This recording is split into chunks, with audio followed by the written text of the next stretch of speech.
I sidste afsnit hørte I om Svanemærket og de skrappe krav, det stiller til produkterne og til vores produktion.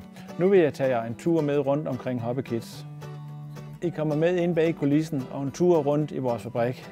Lige fra omhyggelig udvælgelse af råvarer, over forarbejdning, pakning i papkasser og møblernes vej til jeres hjem. Jeres første møde med et Hoppe Kids møbel er måske i en butik som her, eller fra vores hjemmeside, eller fra en af vores mange forhandleres hjemmesider, eller måske I har set det hos nogen I kender. I vores produktion starter det hele ude i naturen. Det første der sker er en nøje udvælgelse af det råtræ, som skal bruges.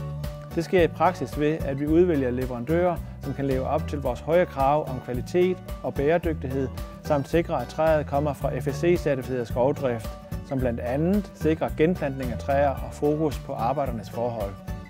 Vi modtager råtræet fra savværker, som har skåret stammerne i brædder efter bestemt tykkelse og bredde og på en længde omkring 6 meter. Savet træ er fugtigt og kan ikke bruges til møbler, før det bliver tørret. Det er vigtigt, at det tørres ensartet og ikke for hurtigt. Derfor pinder vi det op, så luften kan cirkulere frit imellem brædderne.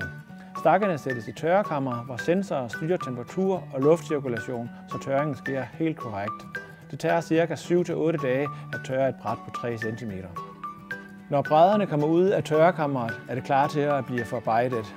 Det er netop forarbejdningen, vi vil se mere på i næste afsnit.